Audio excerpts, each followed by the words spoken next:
Hi,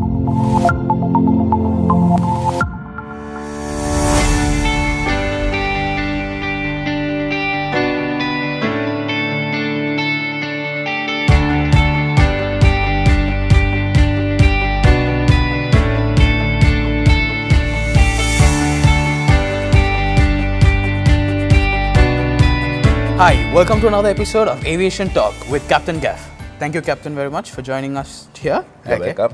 All right. So, how would you like to introduce yourself?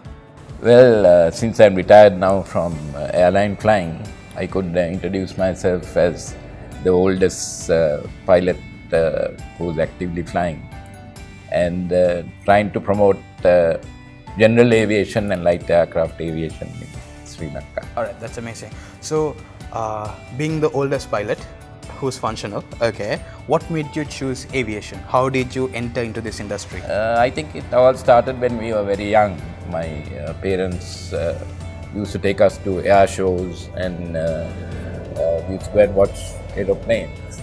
And that made it interesting, and that sparked off the interest. And in addition to that, I must say that my grandmother lived in Moratuwa.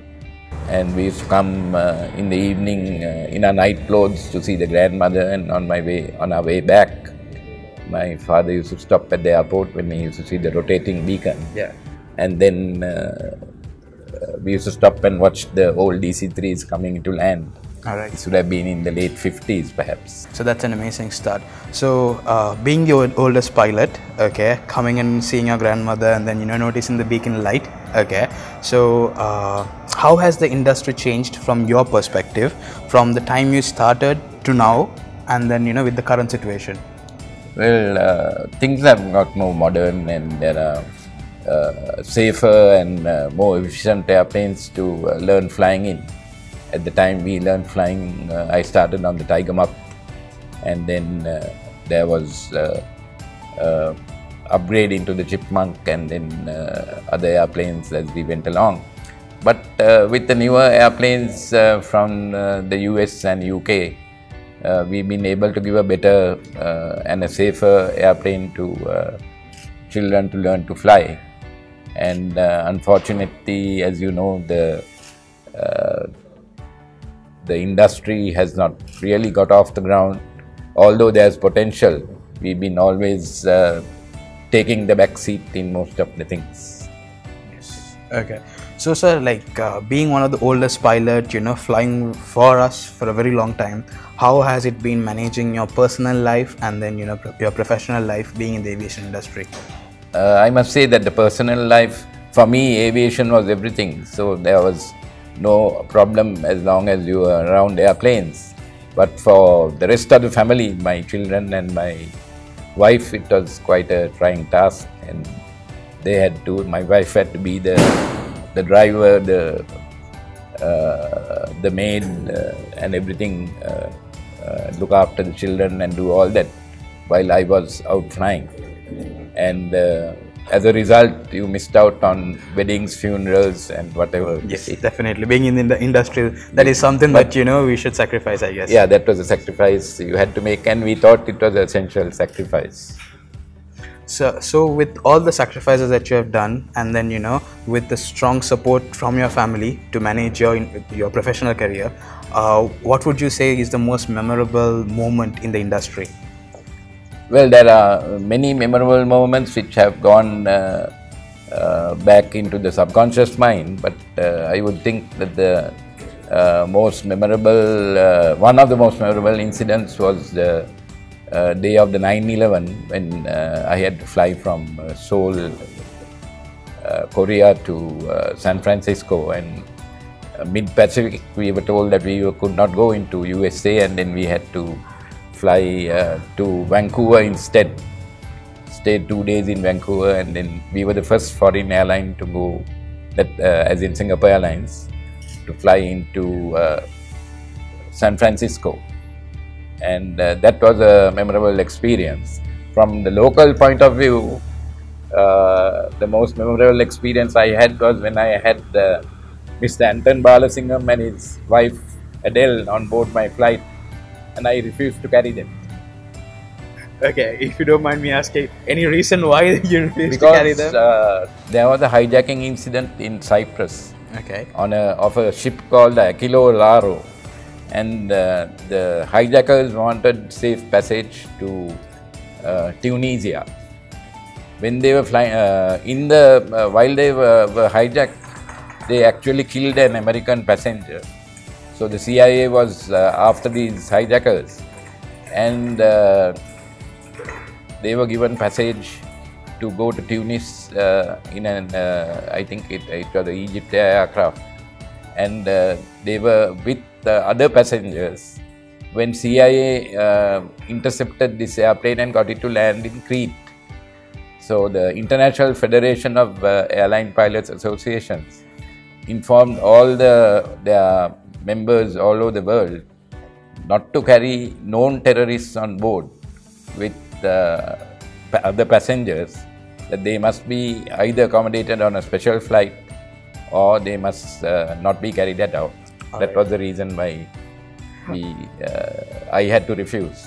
And then I got a message from the then president, Mr. Premadasa, saying to consider carrying them. So that's what we did eventually. We found that they had a radio which had to be deactivated.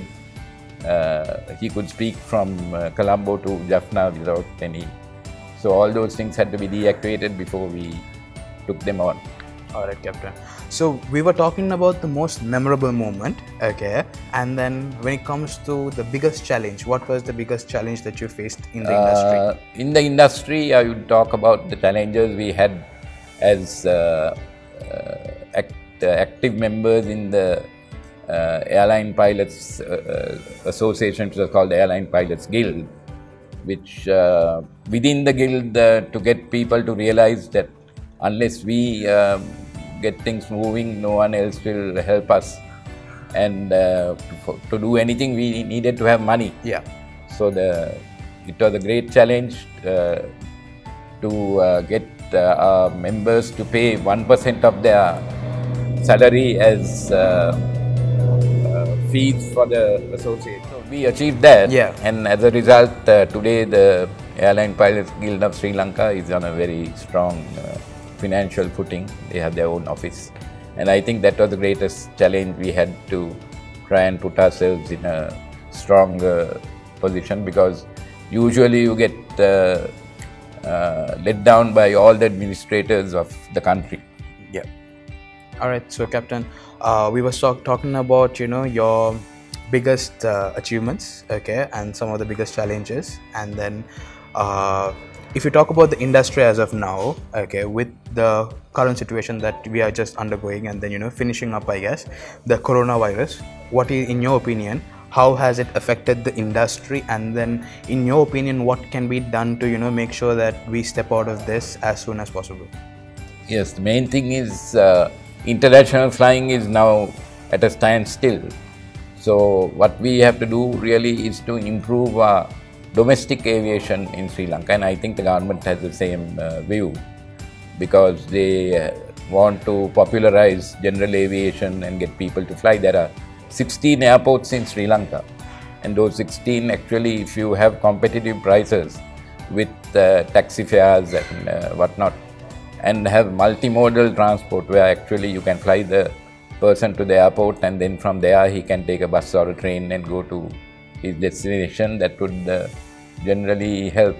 And the whole purpose should have been to have a bottom heavy domestic setup, which will allow the when the international airlines start, they can take the resources of engineers and pilots and what have you, all the people who have been exposed to modern technology, into the international flying. It is just a matter of finding a proper, in my opinion, it's a matter of finding a proper inoculation or something to prevent this pandemic, and then we will get back to normal operations. But for that, to jump back into that, you must have a bottom heavy system where we can take the resources from, not just wait and just do nothing about it. And just as a matter of interest, the Australians in 1950s when they got involved, Australian National Airways, when they got involved with Air Ceylon, that's what they attempted to do from this airport. They had a small third level airline, which they were flying airplanes to Ampare, Anuradhapura, Batiklo, Jaffna and other airports, so that people actually were using domestic aviation for their work. Alright, amazing, Captain. So that is a very broad area that you covered. So talking about the current situation, okay, and then the future, what would you say that, what are your plans, and then anything that you want to add on to the industry with all the years of experience that you have? What we are trying to bring back is all the international exposure that we have had in other countries. Our administrators find it difficult to believe various things that we tell them about our experiences when they come, and when it comes to domestic flying, we can apply most of the what we have learned from other countries to our domestic flying industry. But unfortunately, the administrators have not been exposed to the same level of technology that we have been exposed to. So therefore, they are unable to comprehend. I mean, that's a sad truth.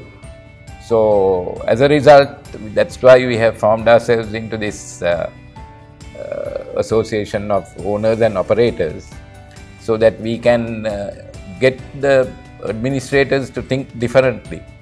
For instance, this aeroplane that is there, the tires are made in USA. Yeah. Why can't we make the tires here in Sri Lanka? There are good tire manufacturing companies. If somebody has to take the first step, there are many things that we can learn. When you bring it from US, the tire, because it's rubber and Sri Lanka manufactures rubber goods, they charge you an arm and a leg for this sort of spares, you see. So we are actually, the schools are having a big problem in trying to get spares from other countries, because we try to ape what is there in the West and not really think of, I think that is what the country is now thinking of, doing our own thing. Alright, amazing, Captain. So then, with all the experience that you are just sharing with me, okay, I have a question to ask you. What do you think about the aviation industry in Sri Lanka, from your opinion? Being one of the oldest pilots that we have, flying for us for so many years, what would you say? It has a tremendous potential. Unfortunately, the people who are in the know are not being made use of to get this thing going off the ground, and people who have the knowledge and experience and the attitude are not being made use of. I think that's the message we would like to give from the Association of Operators and Owners, because these people who think that they know aviation really don't know much. Alright, Captain. So talking about, coming from your experience again, and then being in the Association of Airline Owners and Operators, what would you like to say to the budding aviators who are interested in joining this field, but then, the message they hear is that they don't have jobs, they do not have a career path, there's so many problems that they hear, they do not see a clear solution. What would you say from your opinion to them? In aviation, many are called, but only a few are chosen. That is because we try and get the best of the best. Yes. But on the other hand, if a person is interested, a boy or a girl is interested in doing an aviation career, don't give up. The main thing is be at it. Because if we get our way, we will try and put this all right, and we will find the opportunities will come, especially if tourism is back to normal, to connect from the international airports to various destinations. They will have to use general aviation, and those aviators will also be as experienced as the airline pilots. And then when it comes to airline flying, we could use that experience to so the industry will be actually benefiting from these boys and girls who will be working as engineers, communications officers, dispatchers, and various jobs in the aviation field here. Just to give you one example, When Air Lanka started, they all said, why do we need an international airline in Sri Lanka then? Because it's an expense and we are wasting a lot of money. But in 1981, all the people in the Abu Dhabi airport were all Sri Lankans. And they were there because in 79 they were exposed to the best of the best technology from Singapore Airlines and all that. And they were able to go and work anywhere in the Middle East, So we have to expose our people to that sort of technology.